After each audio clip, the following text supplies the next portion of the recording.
Today, we are bringing you 6 players that we are looking to sell before the NFL draft. Main reason is because we are concerned that they will lose value because of the decisions that their teams make in the NFL draft. Absolutely. Sell high is a little clickbaity, but to be fair, we do want to sell these players before the NFL draft. So this was the best way we could title it. But so we're on the same page. We think the NFL draft is going to screw these guys over, so we want to sell them before that happens. All right? Sure. 6 players each. I'll go first. Player I'm most concerned about, I'll be honest with you guys, is Rashad White of the Tampa Bay Buccaneers. Yeah. On Keep Trade Cut, he's the RB14. On Flock Fantasy, he's higher as the RB11. And for me, he's currently my RB13. However, I am actively trying to trade him away if I have him in certain leagues. Look, at the end of the day, we expect him to have a running mate in 2024. At least I do. And let me tell you why I feel that way. In late February of this year, Todd Bowles came out in certain interviews, and he himself, straight from the horse's mouth, said, we're going to draft a running back. We're going to bring in a running back, was a verbiage he used, to help take some of the weight off of White's workload.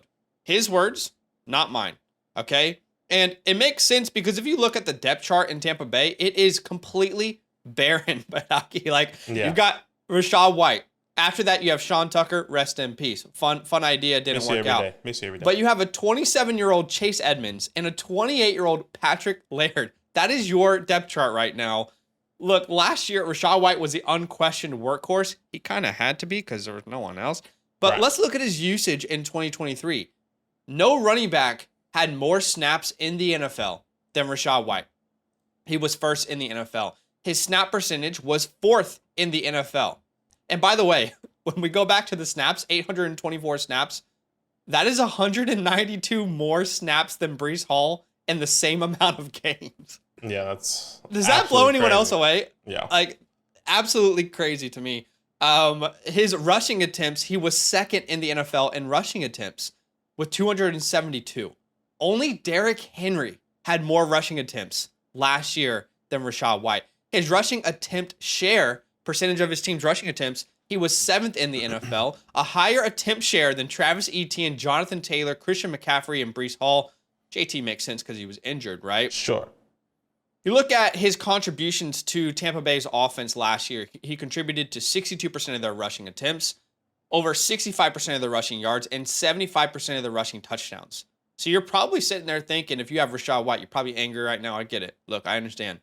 And you're thinking, okay, you just told me all the reasons why he's a fantasy star. Joke's on you. You're an idiot, right? Why would I sell him? Well, here's the 3 things that are really concerning to me. Firstly, it is rare for a running back to get that type of usage in today's NFL where rotations are super common. It's likely that they add someone, and if they do add someone, round 3, round 4, round 2, who knows? That inevitably is going to lead to a decrease in Rashad White's usage. Secondly, you're going to say, why would they add someone? Well, like I mentioned earlier, Todd Bowles openly said they're going to add someone to help Rashad White this offseason. Did they do that in free agency? No, they didn't. So it would lead us to believe that that's probably happening in the draft. Number 3 reason why I'm concerned is typically the backs who dominate their backfield, they are really efficient or they are elite round 1, talented type of players.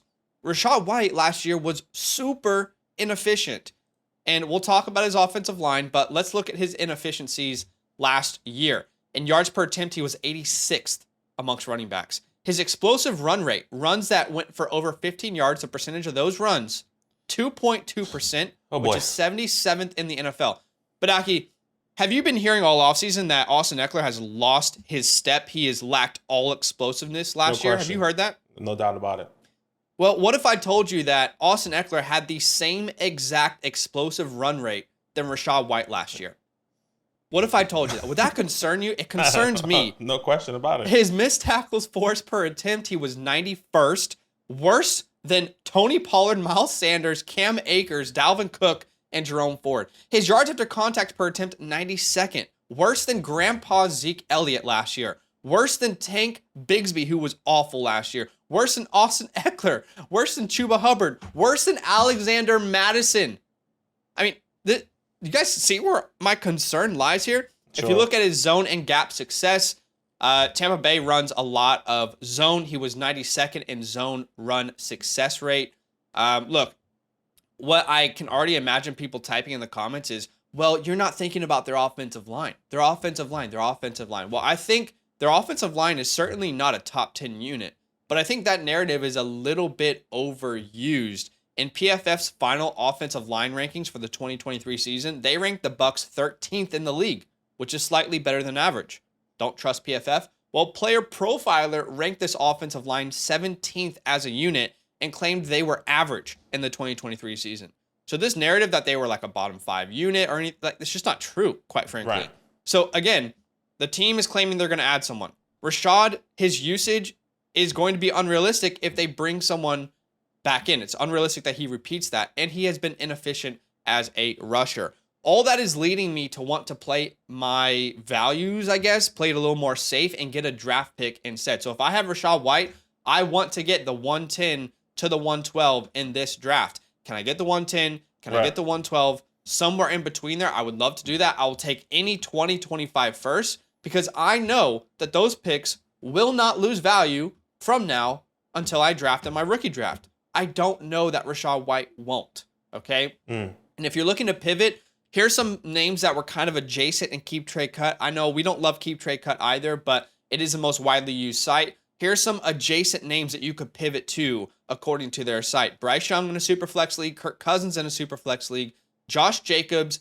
You could get David Montgomery and something in return, Derrick Henry and something in return if you're competing, Rashee Rice if you want to take that bet, Deebo Samuel, George Pickens, and Jackson Smith and Jigba, all pivot options. So yeah, at the end of the day, I'm just concerned, and I want to sell before the NFL draft, and all those things that I just mentioned that you could sell him for, are they going to be less valuable than White if they don't draft the running back? I mean, I want to take the safe route there myself. Yeah, look, and that makes sense. I've been a big advocate of selling Rashad White as well. I bought him in a couple of videos a couple of weeks ago, actually. And you have to think about the depth of this class. It may not be the sexiest, it may not be the most exciting, but these are players that can make impact plays, but whether that's 40% of the workload, 30% of the workload, how is that going to be affecting Rashad White? You think of Jalen Wright, Isaac Herendo, Bucky Irving. You add these names that you guys like and say, I like them. Allen. Yeah, Asame, Ray Davis. You kind of plug him into these offenses. You say, oh, dang. Okay, how much workload is he actually going to be losing now with one of these guys that may not be exciting to you, but still is going to carve himself out a role in that offense. So I completely agree there with Rashad White. Going to my first player at the wide receiver position, George Pickens for me is somebody that I am trying to sell before the NFL draft. Not your guy, I know. Your guy, he was born to run routes, something like that. Pablo Picasso was born to paint. George Pickens was born to play wide receiver. That's what it was. Put it on a board. Put it on let's sell that on a shirt. No one's going to buy it. Okay, sorry. No one's going to buy it. It's okay. Wide receiver 23 on Keep Trade Cut. He's wide receiver 26 on the Flock Fantasy website. He's my wide receiver 30. Let's look at the past 2 years of what Rashad White has, George Pickens, has done. 2020, just over 800 yards, 4 touchdowns, 9.8 fantasy points per game. Obviously didn't have the best fantasy success his year one with that quarterback there and wide receiver 48 that year. 2023, a little bit of a better opportunity there, right? 1,100 yards, 5 touchdowns, 12.3 fantasy points, but he didn't even break top 30. He was wide receiver 36 on that year, and that was a significantly better year for George Pickens. And now we can all agree he had the first 2 years were very underwhelming years of production with a very middle to low quarterback play. You think about the quarterbacks he had the past 2 years. Kenny Pickett, R.I.P. Mitch Trubisky, R.I.P. Mason Rudolph, R.I.P. Literally all 3 of those quarterbacks are no longer on this team, and we'll get to that later. Now, the community's expectations is the reason why I've kind of brought George Pickens here. We've kind of seen him move up in the fantasy rankings here, especially after Deontay Johnson is no longer on this team. Let's break that down, which really is making me wanting to sell now rather than buy him.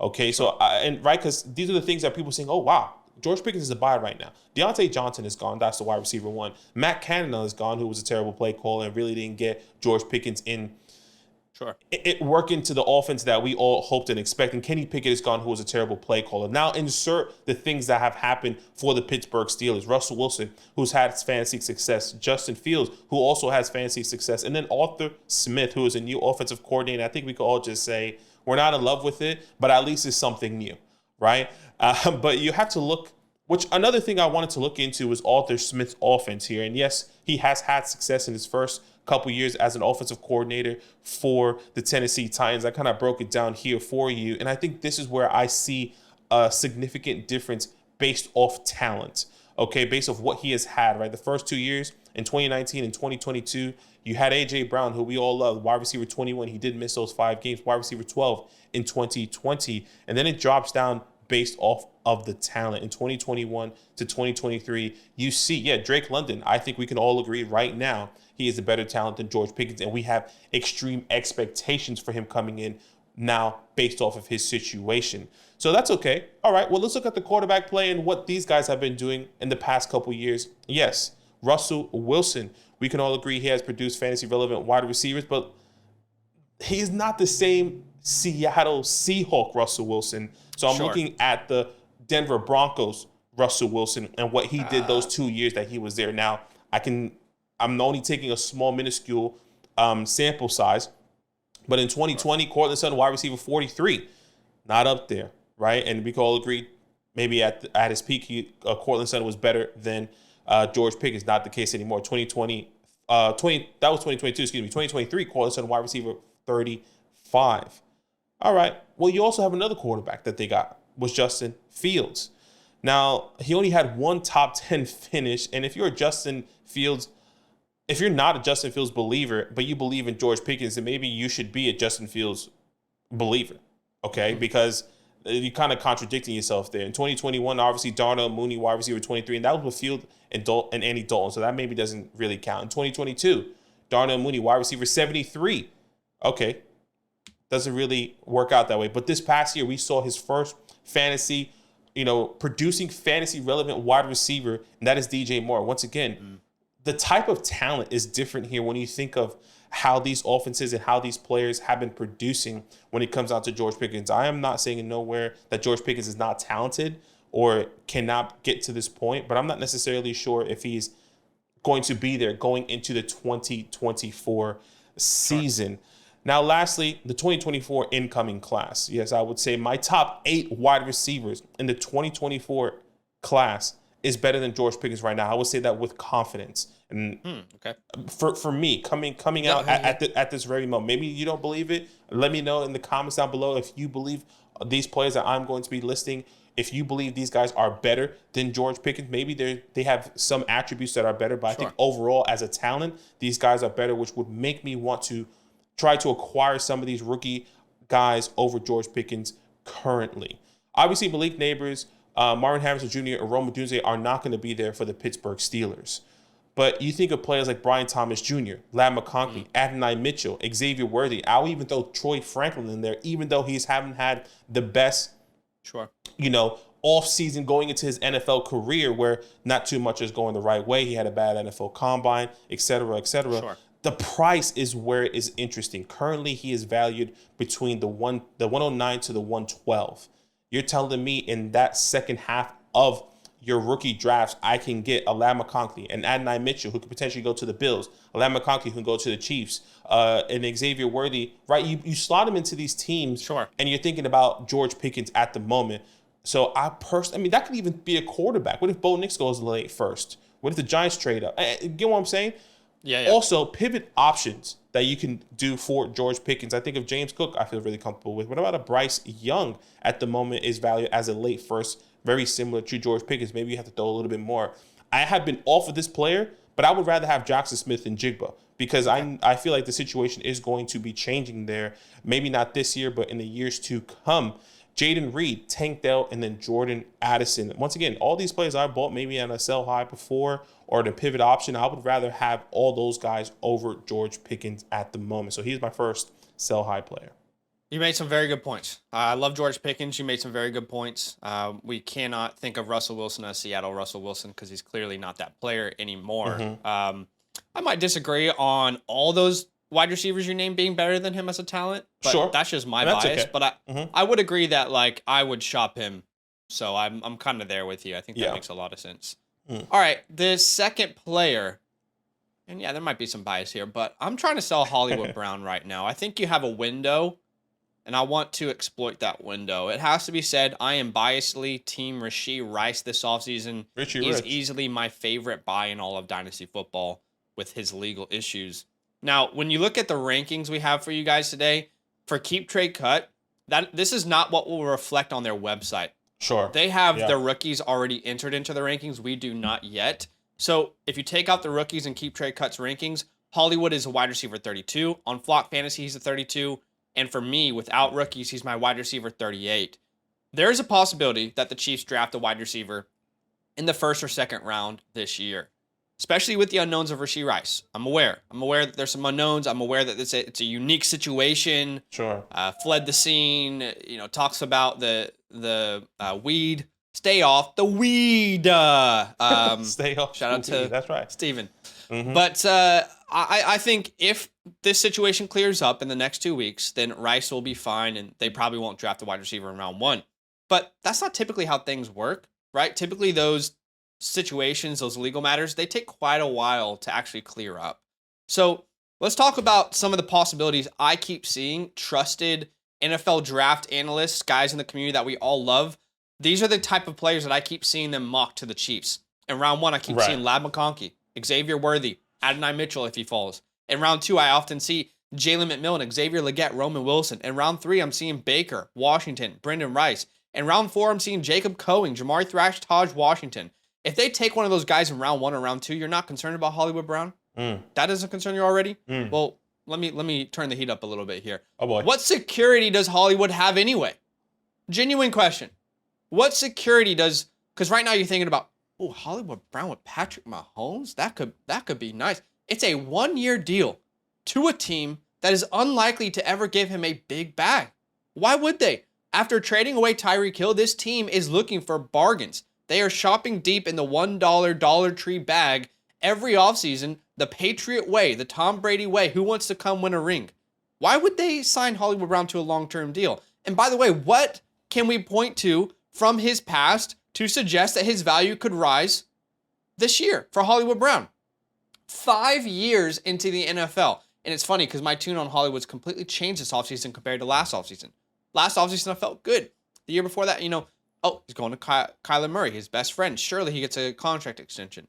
We are 5 years into the NFL for Hollywood Brown. His best fantasy points per game finish was a wide receiver 2 in 2021. He was a wide receiver 21 on a per game basis. He had 145 targets that year. That was an anomaly when you look at his rest of his career. He has one season in 5 years, over 1,000 yards. And his average points per game finish, not total points per game, so I'm being fair. His average points per game finish in his 5 years in the NFL is wide receiver 37. And right now he's ranked as a wide receiver 32 without rookies in the community. Hollywood Brown's average in the NFL per year, 104 targets, 62 receptions, 729 yards, and 11.7 points per game in PPR formats. Here are some rookies that averaged more points per game in their rookie season than Hollywood's career average on a per game basis, right? Tank Dell, Puka Nacua, Jaden Reed, Rashee Rice, Zay Flowers, Jordan Addison. The guys that are highlighted in yellow there, I am doing everything I can to flip Hollywood into one of those names. Into a Reed, into a Rice, into a Flowers, into an Addison. Some of it's going to cost a little bit more.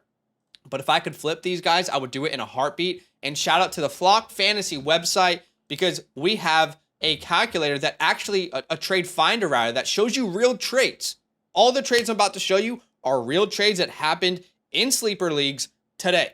All right? Or it'll say on the screen. Right. So in a 1-quarterback league, start 7, someone got Rashee Rice in 2/3. They sent Hollywood in a 4th. Give me Rashee Rice. In a Superflex 12-team start 11, someone got Rashee Rice in a 2nd. They sent Hollywood Brown. In a Superflex 12-team start 10, someone got Rashee Rice. They sent Hollywood Brown and Greg Dulcich. In another Superflex 10-man, someone got Jaden Reed straight up. In a Superflex 10-man start 9, someone got Jaden Reed. They sent a 4th in Hollywood Brown. In a 2-quarterback 10-team start 8, Someone got Zay Flowers. They sent Hollywood Brown, Chris Godwin, and the 309. So look, I'm trying to flip for one of these types of deals. I'm trying to get a draft pick in this draft. We talked about how good the second round is. Can I get the 201 to the 204? I don't think you're getting a late first, but any first in any year I would take. But if you can get anywhere from the 201 to the 204 in this class in Superflex leagues, you take it. That could be a McConkey, Worthy, a Franklin, a Benson, a Brooks, a Nix, a Penix, a Corum. I'd also be willing to use Hollywood to move up in the draft as well. Let's say, all right, I'm at the 111. Can I get in the top 5 with him? Right. Because I'd be willing to do that, right? So I want to sell Hollywood Brown. We're going to get to Badaki's player, but just before, we want to let you guys know some very exciting news. Over on the Flock Fantasy website, we are rolling out the My Teams feature. Come on. Okay? You can only access this feature, right, if you are a member. Yes. Use the promo code LAND and become a Mother Flocker member if you want us to review your teams. But you can see a little bit about what the beta looks like right now. This is beta, but you can see, you can have a look at where you stand in your leagues. You can have a look at, where you rank. Soon you'll have my rankings, Badaki's rankings, the community rankings. You can see how that would change how we view your league. And if you're a member with us using the code LAND, you can submit a team for us to review on a live stream. So again, if you want your team to be reviewed by us, if you want to have access to the My Teams feature, use the promo code LAND, become a Mother Flocker member, and not only will you get that, but you get everything else you see on your screen here. But Badaki, who is your next sell high player? Yeah, my second sell high player. We kind of spoke about him. If you guys have been following us, Elite Youth Talent video, we kind of had that conversation, if I'm not mistaken, on that video, and that is Kyren Williams. He is my second player on this list, and I'm trying to sell high before the NFL draft on Keep Trade Cut, running back 7 in Flock Fantasy, RB8, and he's my RB9. Look, 2 players out of the Los Angeles Rams team has broken out. Obviously, Puka Nacua and then Kyren Williams. And you look into why Kyren Williams and Puka Nacua broke out, and it's both really opportunity, which was clearly the main focus for both of these guys to break out coming into the 2023 season. It was also clear that, Cam Akers wasn't the same in the running back position, right? When you think of that backfield, remember going into week 1, Cam Akers, and if I'm not mistaken, they played the Seattle Seahawks. It was Cam Akers, week 1, looked absolutely terrible. And you can even go back the year before where they played, if I'm not mistaken, the Buffalo Bills. And I was like, all right, Cam Akers is going to start off when he fumbles the ball, I think the first 5 carries. And then you see Darrell Henderson, even though Kyren Williams wasn't on the field, just saying that this running back room as a whole is not necessarily strong when you think about it. And it's really similar to a Rashad White type of thought process here. Now Kyren Williams is a little bit better when you talk about efficiency. But when you look at... so efficient. Yeah, 100%. That which I'm not going to compare whatsoever, just saying I'm looking more at what's going to be happening at the NFL draft. 228 attempts this past year, 1,100 yards, 12 touchdowns. Got 48 targets in the air, 3 touchdowns in the air as well, over 21.3 fantasy points, 21.3 fantasy points per game. He was RB7. I kind of mentioned it already. Let's look at this running back room for the Los Angeles Rams here in 2023. Darrell Henderson, Royce Freeman, Ronnie Rivers, Zach Evans. All these guys are respectfully are not it. They were never going to make an impact on Kyren Williams, even if we would have came into the season looking at all over on a clean slate, right? And then I really wanted to break it down here because I think if you were to put all these guys' opportunity into one, I wonder what that would potentially have looked like for that one individual player that got all 4 of these opportunities for the Los Angeles Rams. This is why I'm once again hinting that I believe this team could be drafting another running back. Darrell Henderson, who was working at Chili's, by the way, comes in for 4 games off the street, 46 attempts, 112 yards, 2 touchdowns. Royce Freeman, who was on this team since day 1, only 77 attempts, over 300 yards, 2 touchdowns. Ronnie Rivers, 32 attempts. You can see there just nearly 130 yards. And Zach Evans, only 9 attempts. Out of a total of 164 attempts, just under 600 yards and 4 touchdowns. Now, keep in mind, I kind of skewed it just a little bit just because all these guys didn't play. Now, when I say these are more attempts than someone like a Ramondre Stevenson who didn't play a full season, that's very interesting if you were to put all those attempts together. More attempts than Jaylen Warren, who played a full season. More attempts than Devon Chain, who, once again, didn't play a full season. More attempts than Tajay Spears, who also played a full season. So keep in mind that RB2 that's currently on that roster, and Ronnie Rivers and Zach Evans, played a total of 41 snaps in 17 games.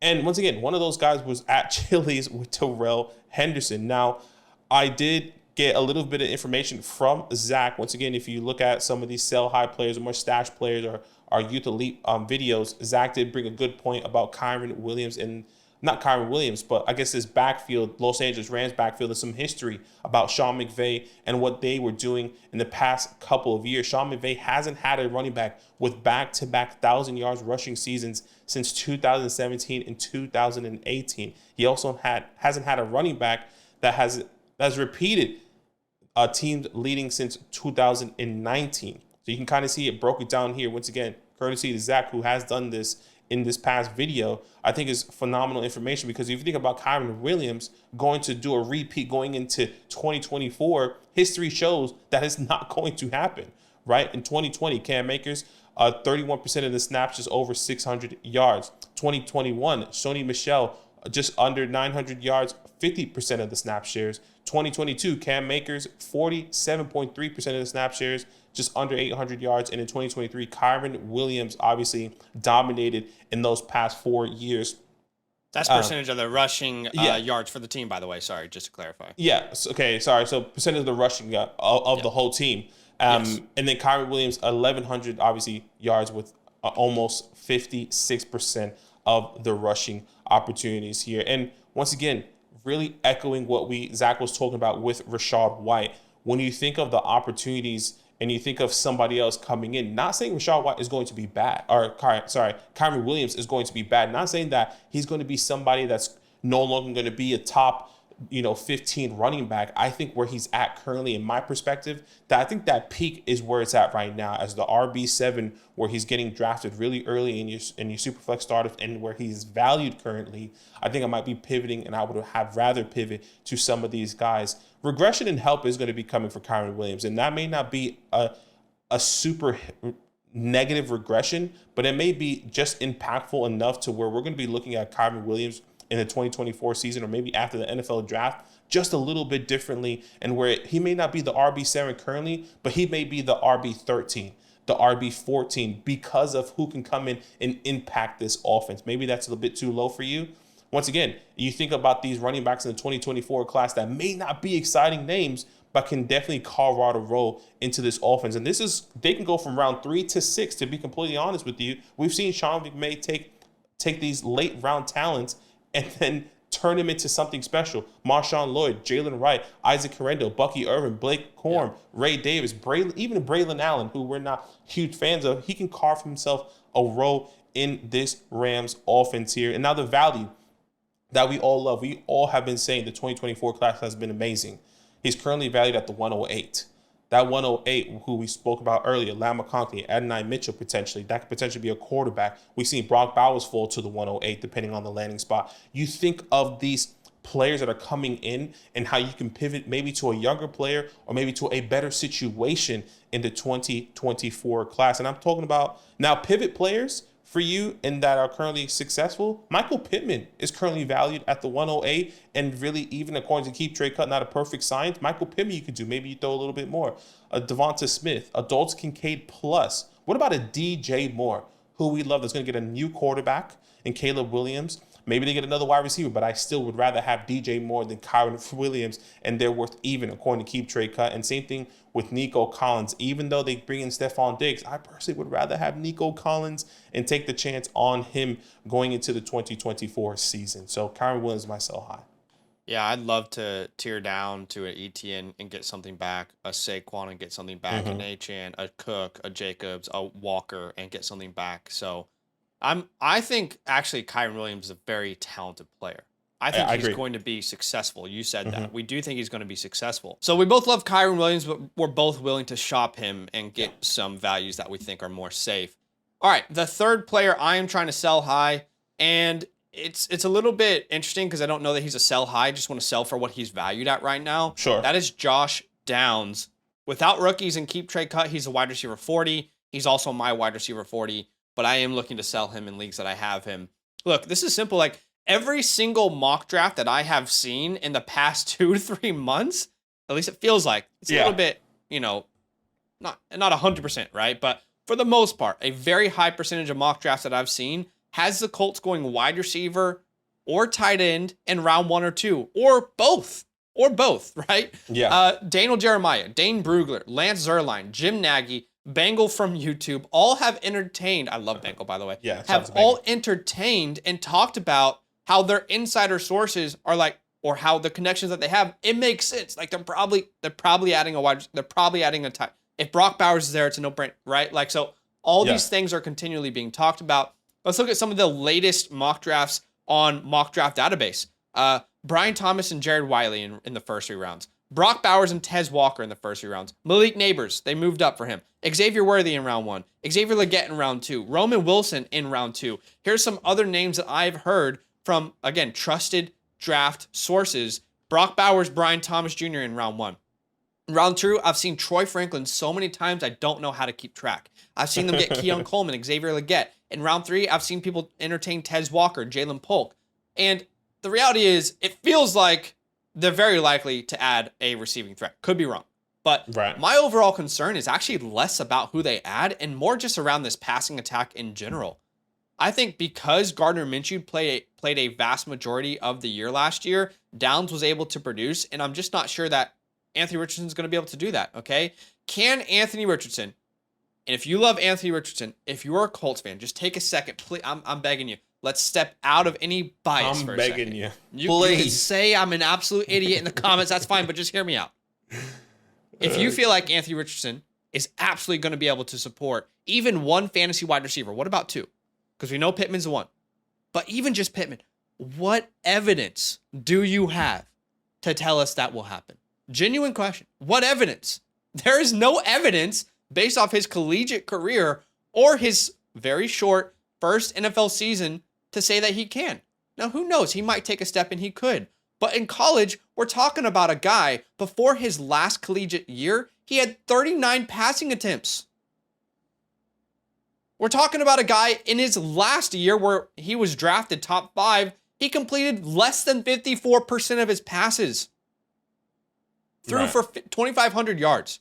You compare that to CJ Stroud, who came out the gates throwing the ball all around the field. We're talking about a guy who, as a sophomore, actually he was I believe a redshirt freshman, but 4,400 yards, over 71% of his passes completed, CJ Stroud. In his last year, 66% of his passes completed, over 3,600 yards, 41 touchdowns, 6 interceptions. Right.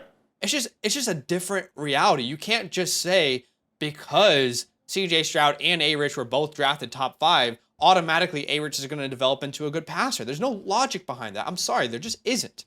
Let's look at games when A-Rich was healthy last year as a rookie. What did that mean for their number 1? I'm only asking about their number 1, by the way, not Downs, who is clearly not their number 1. Yeah. But Pittman in week 1 went off. 8 catches, 11 targets, almost 100 yards, a touchdown, 23.7 fantasy points. Oh, that's fantastic. Okay, that's the game when he was healthy. Perfect. Well, the other game where A-Rich was healthy, because there was only 2, was week 4. And Pittman had 1 catch on 5 targets for 15 yards, 4.5 points. What the hell are we supposed to do with that, right? And that's the number 1 on the team. Downs had a great rookie season, 68 catches, just under 100 targets, over 700 yards and 2 touchdowns. He finished as a wide receiver 43. But only 16% of his receiving yards came from Anthony Richardson. And I actually went through the games versus the Texans and the Titans. I went through the game log because he played 4 total games. Only 2 he was healthy for. Those other 2 games where A-Rich was not healthy, he played like 30% of the snaps. I went through the game log and I specifically did the math to find out what percentage A-Rich contributed to Downs' receiving yards. Only 16.3%. Okay, 126 yards. All the other yardage came for Gardner Minshew, not Anthony Richardson. So we still have questions if A-Rich can support Pittman alone in a season. What about Josh Downs, who's maybe the number 2? If this team adds a weapon in round 1 or round 2 is Downs, he's not going to take a back seat, right? Right. They added Brock Bowers. You're not concerned. They added Lad McConkey and like you're not. They added Troy Franklin. You're not concerned at all. No concern. Yeah. Do you believe that Downs is a superior talent to the prospects in this class? Is he superior to Troy Franklin, Jalen McMillan, Xavier Legette, Jermaine Burton, Jalen Polk, Ricky Pearsall, Roman Wilson, Malachi Corley, Keon Coleman, Tez Walker, Javon Baker, Malik Washington? Is he? Maybe you think that way. I'm not convinced. I'm not saying he's a worse talent than these names, but I don't think it's just a foregone conclusion that doesn't matter who they pick, he will be heavily involved in the offense. In an offense, by the way, that is probably not going to be top 10 in passing attempts per game. So when you consider the entire context, would his production be reliable if they add one of those names or if they add Brock Bowers? Personally, I would rather re-roll into a 2024 second round pick. This has nothing to do with Downs the player. It has everything to do with his circumstance. And we keep talking about how circumstance is so important in fantasy football. So if you can give me right now, keep trade cut. We don't like keep trade cut again, but it's the most widely used resource.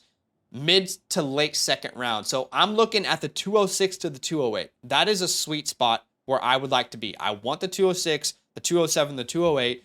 And you might think, what are you going to get there? Well, I actually looked at Dynasty League Football rookie ADP Superflex. Okay. Over the last couple years, here are some names in Superflex leagues that went from the 206 onwards, okay? Sam Laporta last year. Rashee Rice, Jaden Reed, Tank Dell, Trey McBride, Brian Robinson, Amon-Ra St. Brown, Nico Collins, Ramondre Stevenson, Michael Pittman, Brandon Ayuk, and Jordan Love. Point is, I would rather re-roll into an unknown in a very talented class than stick in this situation. Just my opinion. Roast me in the comments if you want, but I rest my case. He rests his case. I get it. Josh Downs, you just got to let him go. You got to let him go. All right, my last player. I think this is one that I know a lot of people won't like, but I think there are some concerns because I'm really interested to see where the fantasy community would be. So let's have a conversation. My last player on this list here is wide receiver Garrett Wilson. Yes, Garrett Wilson. Spicy. And there is nothing kind of like, we think of some of these takes, nothing to do with his talent. Just what is this team going to be doing? And we've seen so much. So keep trade cut wide receiver 7. Obviously, Marvin Harrison Jr. is up there. So he'll probably be the wide receiver 6 without rookies. On Flock Fantasy, wide receiver 6, he's my wide receiver 7. This is not an anti-Garrett Wilson take. Keep that in mind once again. We need to be aware of what we have seen as a top finish with Garrett Wilson and could be could there be more competition in the NFL draft coming into the 2024 season? All offseason, we have been seeing 3 people drafted to the Jets so far. I mean, I've seen it, right? Brock Bowers, the best tight end prospect that we've seen in a long time. Everyone kept saying maybe a better prospect than Kyle Pitts.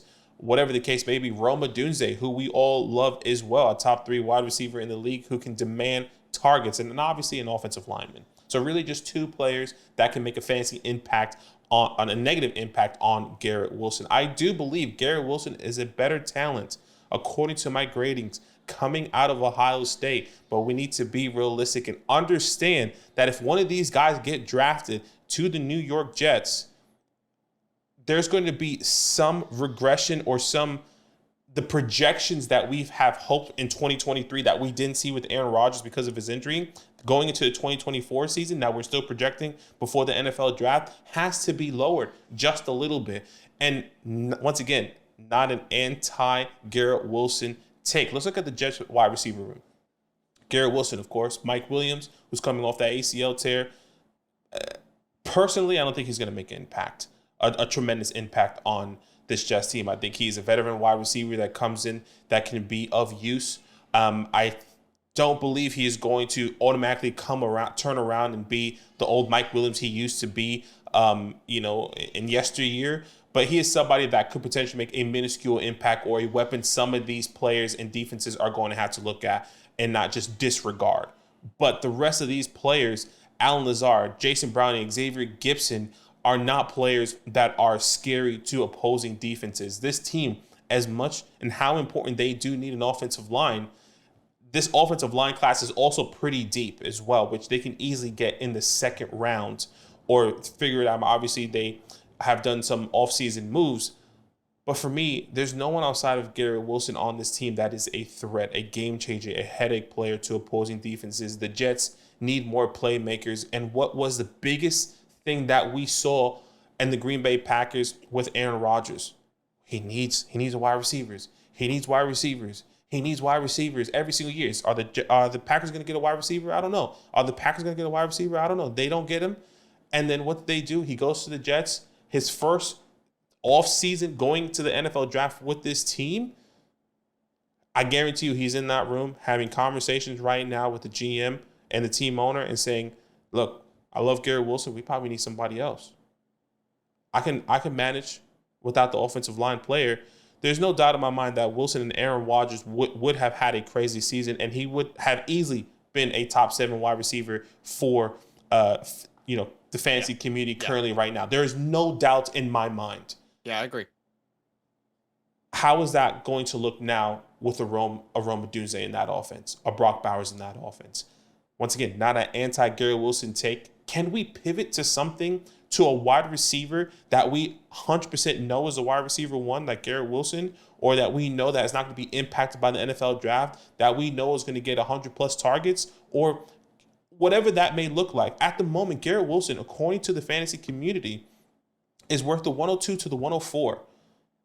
That is Drake May, Jaden Daniels, Marvin Harrison Jr., Malik Neighbors, Brock Bowers, maybe if you're in a tight end premium. Like, that's what you're pivoting to. You can pivot to Garrett Wilson or another quarterback. Obviously, it's not a perfect science. Maybe you have to add something else. Maybe you have to add whatever that looks like for you to get into this top 5. Zach and I have been preaching all offseason saying the top 5 is where you want to be. But if you want to pivot to some proven players, Puka Nacua, who we've seen break records last year, he's wide receiver 4 currently in the community. I would rather have Puka Nacua. What about a Jahmyr Gibbs? Obviously, the running back position is a little bit different. Sam Laporta is also up there, tight end 1. You're thinking about those now. You can probably get more in return for some of these guys, like Jahmyr Gibbs and Sam Laporta, based off of the community's value. Same thing with Breece Hall. Same thing could be said with Drake London. Drake London is a perfect pivot player that who's going into a perfect situation with Kirk Millies. I like to call him now Kirk Millies, who had $100 million. And that's going to absolutely change everything. So once again, not an anti-Garrett Wilson take. Let's have a conversation. Who would you rather have at the moment if the New York Jets draft one of these top-tier wide receivers here? Yeah, I've never seen the Dynasty community fight so hard to claim a player is elite when their first 2 seasons have been outside of the top 29 on a points per game basis. Garrett Wilson, wide receiver 30 per game in his rookie year, and his sophomore year in the NFL, wide receiver 32 on a per game basis. And by the way, keeping in mind that he's attached to a 42-year-old quarterback, I agree with you. Like, Garrett Wilson will be elite if it's just Garrett Wilson there, because he got ridiculous amounts of targets, 168 targets last year. Yeah. So 100%. If it is Garrett Wilson and this is their wide receiver room heading into the draft, which is a possibility, he will be elite. But there's still a timetable here. I love the Drake London pivot. I love getting London in a first-round pick. Like, to me, that is one of the best pivots that you can make. People often forget that London was drafted ahead of Garrett Wilson, right? Yeah. So I agree. I like the idea of pivoting, but we do love Garrett Wilson, the player. It's just I want be smart with the maximize the value on your roster, right? 100%. All right. I'm sure there'll be plenty of people angry. No, you know what? I'm confident that the community will be respectful, will be understanding. I believe. I'm confident that people will even watch the entire video. Why don't I use this as a time code? If I tagged you in this time code, it's because you didn't actually watch the video. I'd encourage you, please go back, watch the video, because hear us out. That's all we're asking. You might disagree, but do it respectfully.